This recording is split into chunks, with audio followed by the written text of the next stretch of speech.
Every single time you ask an AI a question or, generate one of those stunning images, or even just use an automated tool to summarize your inbox, a physical machine somewhere has to spin up to power it. Right, and it's so easy to think of the cloud as this weightless, invisible thing, but it's very physical. Exactly. And for the last 18 months, the tech industry has been promising us that this massive AI revolution, this totally unprecedented explosion in computing power, would be powered by a clean energy revolution. Yeah, they've been talking about sunshine, wind, maybe some futuristic geothermal power. Right, but a massive new data release just revealed the physical reality.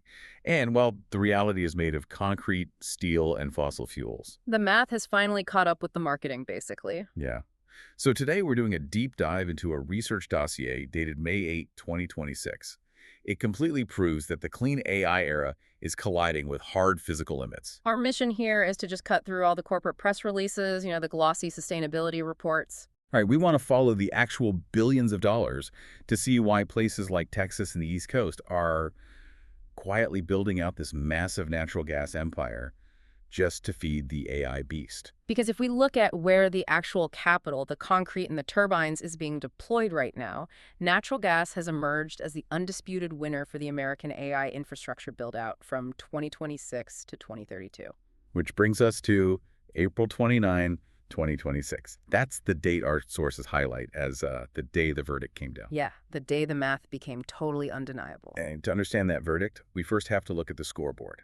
And in the energy world, the ultimate public scoreboard right now is this thing called PJM. Right. And if you live anywhere in the eastern half of the U.S., PJM is likely powering your life. It's a huge deal, right? Oh, massive. It's the regional transmission organization for 13 states plus Washington, D.C. Wow. We're talking a footprint stretching from New Jersey all the way to Illinois, and down in North Carolina, it covers 67 million people. That's like 20% of total U.S. electricity demand, right? It's Yeah. basically the industrial heartland's grid. Exactly. And PJM has this mechanism called the queue. It's essentially the waiting list for new power plants that want to connect to the grid. Okay, let's unpack this. Because this queue system used to be pretty flawed. Yeah, well, PJM has to meticulously study every single proposed project before it connects, to ensure the existing grid can actually handle the voltage without melting down local substations. Right, which makes sense. But historically, this queue was a basic first-come, first-served system, and by 2022, it had become a total logjam. I read there were over 200,000 megawatts of capacity just sitting in that queue. Yeah, and the vast majority of it was entirely speculative. Right. So in the old days, the grid queue was basically like people putting items in a digital wish list on an e-commerce site with absolutely zero intention of actually buying them. That's a great way to put it. Developers were just locking in their spot in line with, well, paper projects. They didn't actually own the land, they didn't have construction funding, and they definitely didn't have buyers for the electricity. Exactly. And it completely bottlenecked the entire system. Legitimate, fully funded projects were waiting 4 to 6 years just to get a spot to connect. Wow, just to connect. So what did PJM do? Well, in late 2022, they did something drastic. They closed the queue entirely to new applications. Just shut it down completely. Yeah. They spent 4 years clearing that massive backlog and totally rewriting the rules. The new system is first ready, first served. Okay, meaning what exactly? To get it now, you need real site control, meaning you actually own or lease the land. You need executed agreements to sell the power, and you have to put down massive, non-refundable financial deposits. So no more digital wish lists. The new queue is the actual checkout cart with the credit cards already swiped. Precisely. It shows pure intent and hard capital allocation. It's not just a fuzzy prediction of what might get built in a perfect world. It's a legally binding financial commitment. Right. Which brings us to the big reveal on April 29, 2026, when PJM finally opened Cycle 1 of this new, highly rigorous queue. And the numbers are wild. 811 projects successfully entered the queue, totaling 220 gigawatts of power. And the breakdown is where the clean AI narrative it hits a brick wall. Yeah, because out of those 220 gigawatts, 106 gigawatts are natural gas. Yeah. That is 48% of the entire queue. And putting the rest of the numbers in context makes the contract incredibly stark. What are the other numbers? You have 67 gigawatts of battery storage, 18 gigawatts of nuclear, only 15 gigawatts of standalone solar, 9 gigawatts of solar hybrid, and an astonishingly low 5 gigawatts of wind. Wow, 5 gigawatts. Yeah, which is actually the lowest share for wind energy in PJM in over a decade. When you combine gas and nuclear, you are looking at 56% of the queue. That is the firmest, most reliable, most dispatchable power available. Exactly. So we have these tech companies run by CEOs who are, practically the poster children for going green, yet they are funding 106 gigawatts of fossil fuels. It seems like a massive contradiction. There has to be a severe physical constraint forcing their hand here, right? Are they just abandoning those climate goals overnight? Well, developers aren't really acting like climate villains here. They are just bound by brutal physics and timeframes. Okay, so what are the variables driving this? The very first constraint dictating this shift is pure speed. A combined cycle natural gas plant takes roughly 18 to 30 months from the final permit to commercial operation. Which is pretty fast for infrastructure. Yeah, and AI hyperscalers are trying to build out capacity for the 2027 to 2030 window right now. They simply cannot wait. Right.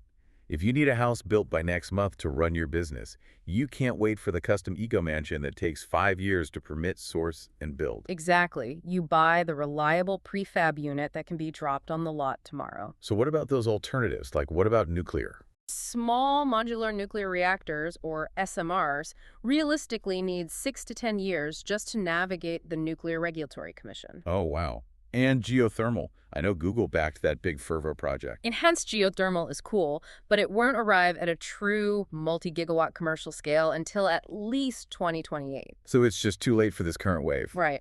In the current tech landscape, the developer who promises green power in 2032 loses the AI data center contract to the developer who can deliver gas power in 2028. Speed is the dominant currency. Makes sense. But even if we solve for speed, what happens when you actually turn the servers on? I was reading about the capacity factor or dispatchability. This totally blew my mind. Oh, yeah. The runtime requirements are insane. An AI training workload runs 70 to 95% of the time. Yeah. It basically doesn't sleep. Right. And a stopped AI training run wastes millions of dollars of incredibly expensive compute time. So they can't afford any blips in power. Exactly. These data centers are insanely cost-sensitive to reliability. Natural gas delivers 90% uptime or higher, completely on demand. And renewable. Well, solar, depending on the region, runs at a 20 to 25% capacity factor. Wind hovers around 30 to 40%. So renewables simply cannot guarantee the relentless uptime that AI demands without adding massive, unimaginably expensive long-duration storage. Right. Natural gas just works, rain or shine. Okay, so gas is fast and it's reliable, but why not just buy 1,000 acres of cheap land in the desert, build a massive solar farm, and wheel that power into the data center? Yeah, why build the gas plants right next to the server farms? Exactly. That brings up the third variable, which is the nightmare of site control and transmission. How so? If a developer builds a massive solar farm out in the middle of nowhere, they have to transport that power to the data center. Upgrading public transmission lines takes years. Oh, right. You have to deal with eminent domain and endless state-level zoning battles. Exactly. But if a data center builds a gas plant right on their own private property, which is often called co-locating, they bypass the transmission grid entirely. Ah, so it's a massive reduction in friction. It really is. And I assume it all ultimately comes down to the spreadsheet, right? Capital intensity. Yeah. Cost is the fourth major variable.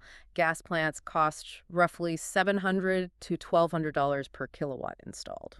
But isn't natural gas famous for wild price spikes? Like, what happens to these data centers if a geopolitical event sends gas prices to the moon? That is usually the Achilles heel of natural gas, yeah. But the PJM footprint has a unique geographic advantage. Oh, because of where they are located. Exactly. They are sitting directly on top of the Marcellus and Utica shale basins in Pennsylvania and Ohio. Ah, so the gas is right under their feet. Right. That localized gas is incredibly cheap and insulated from global shipping spikes. It's clearing below $2.50 per million BTU in 2026. Wow.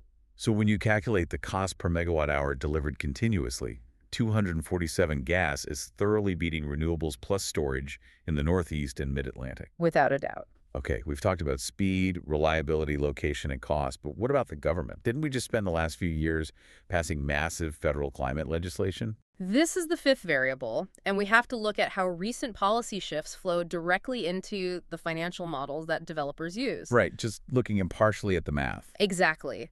If we completely set aside the politics of this legislation and just look at the raw math on a developer's spreadsheet, the outcome is stark. What changed? Well, in 2025, the One Big Beautiful Bill Act passed through federal budget reconciliation.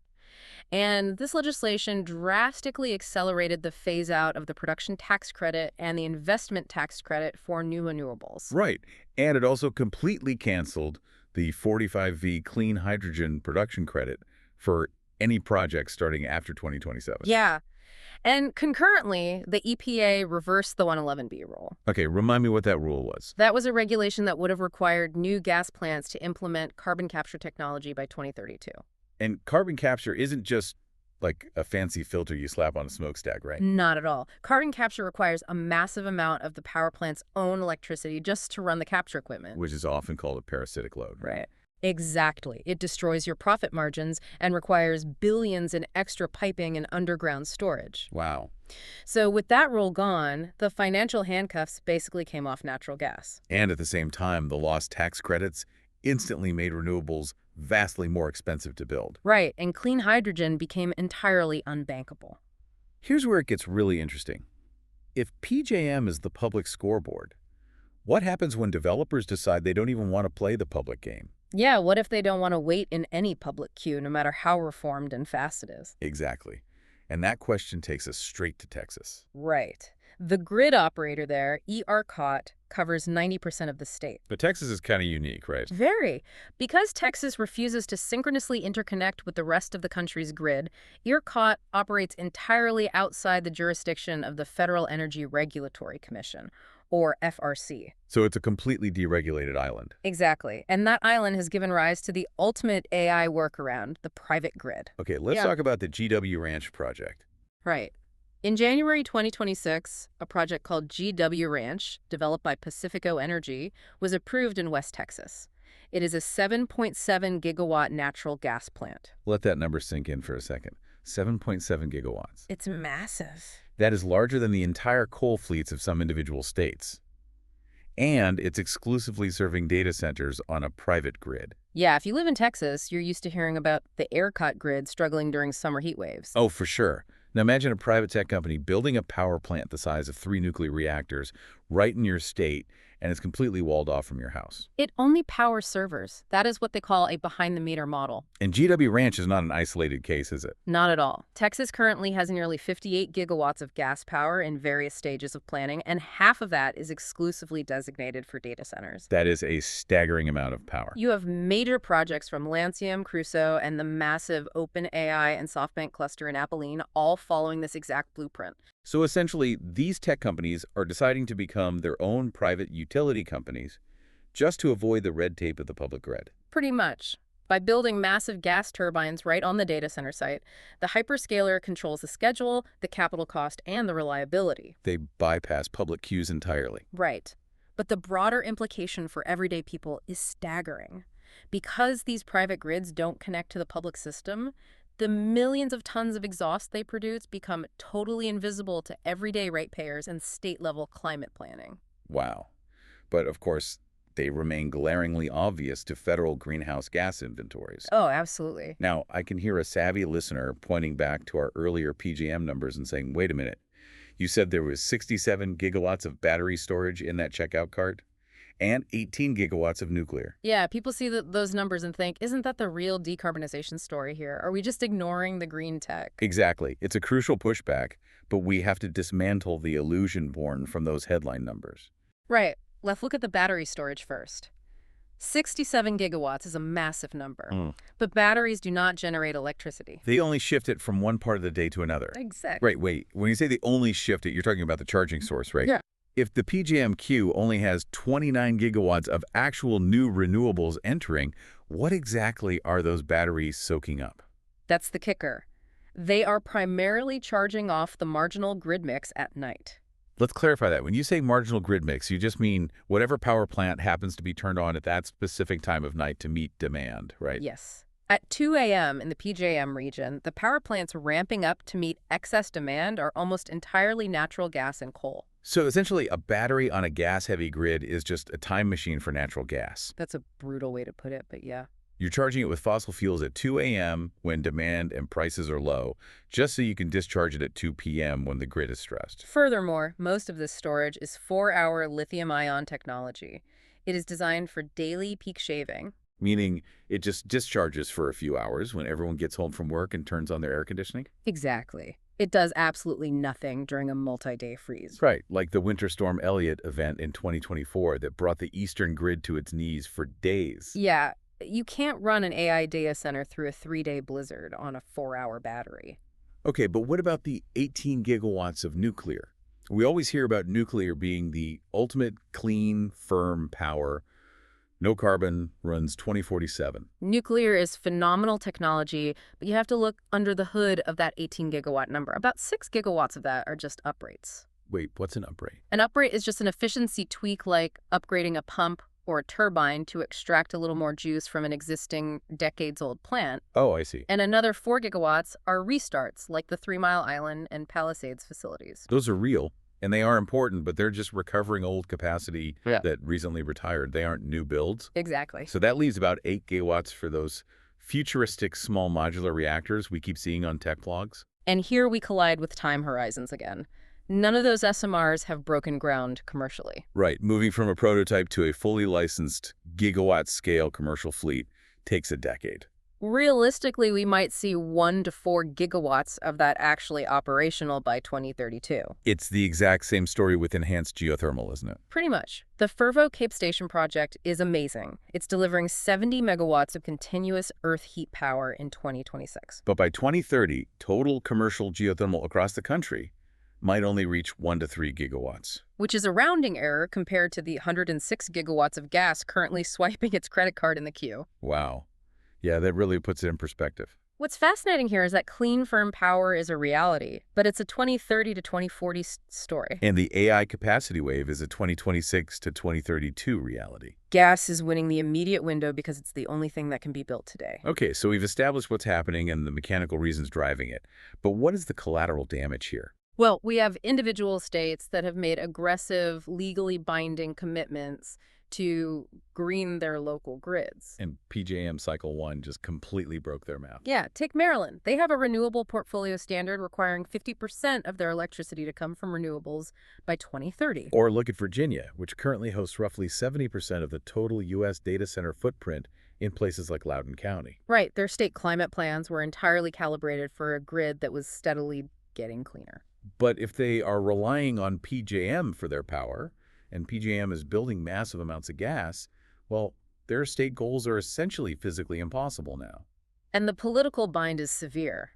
If a state like Maryland or Virginia tries to legally restrict gas plant approvals to meet their climate goals, the hyperscalers won't compromise on speed. They will simply move their next data center to a more permissive state. Or build a private grid in Texas. The data centers are highly mobile. The state climate goals are stationary. So what does this all mean when we look outside the U.S.? Are other major economies making the exact same brutal calculations? Actually, no.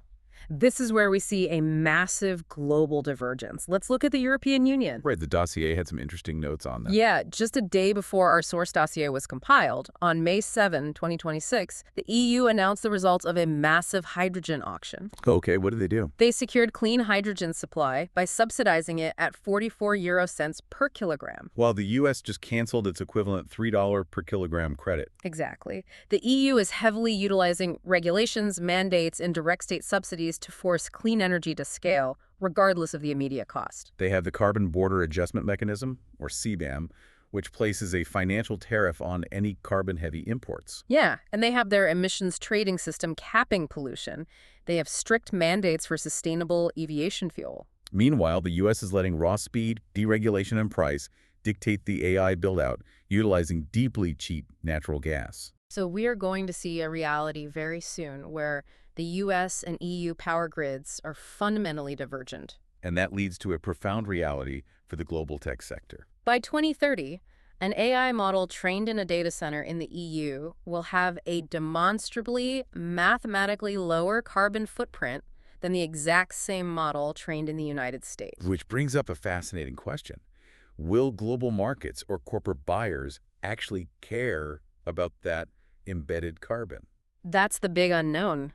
I mean, if two generative AI tools do the exact same thing, but the US one was trained by burning Texas natural gas, and the European one was trained using clean hydrogen and offshore wind, Yeah. does the global market punish the dirty one? Or is the AI just too valuable to care? Exactly. But if we connect this to the bigger picture, it actually goes beyond just corporate preference. It hits national treaty obligations. Oh, like the Paris Agreement. Yeah. Look at the 2030 NDC, the Nationally Determined Contribution, which is the official U.S. pledge to reduce emissions under the Paris Agreement.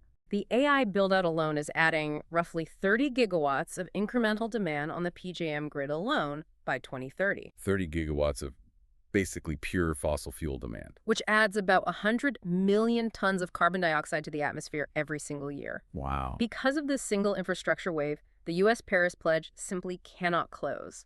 The math does not work. So the clean energy transition isn't dead, but in this specific 6-year window, it has been thoroughly outpaced by the sheer velocity of the AI revolution. Without a doubt. So to summarize this immense shift, the 2026 to 2032 AI buildout is an 80 to 110 gigawatt natural gas-dominated story. Yeah. The massive PJM public queue and the rise of Texas private grids completely prove it. When you need extreme speed, low capital costs, and 247 reliable dispatchability, natural gas is currently the only tool that meets the immediate voracious demand of the AI hyperscalers. Absolutely. So the next time you use a generative AI tool to write an email, draft a report, or create an image, take a second to think about the physical infrastructure powering it. It is not running on weightless sunshine or a gentle breeze. No. For the next 6 years, it is increasingly running on a newly built, concrete-encased natural gas turbine spinning at thousands of RPMs. That's the physical reality. But I want to leave you with a final thought to chew on, something that extends beyond just the carbon math and the climate goals. What's that? Well, we talked about these tech companies building massive, private, gigawatt-scale gas plants off the public grid down in Texas. In doing so, they are essentially becoming sovereign energy states. Yeah, they have their own dedicated, unregulated utilities totally walled off from the communities around them. Right. So what happens to local democracies, to everyday ratepayers, and to public infrastructure when the most vital, energy-dense power plants in your state are entirely privately owned, highly mobile, and completely dedicated to feeding artificial intelligence? That's a wild thought. When that massive physical machine spins up, who really controls the switch?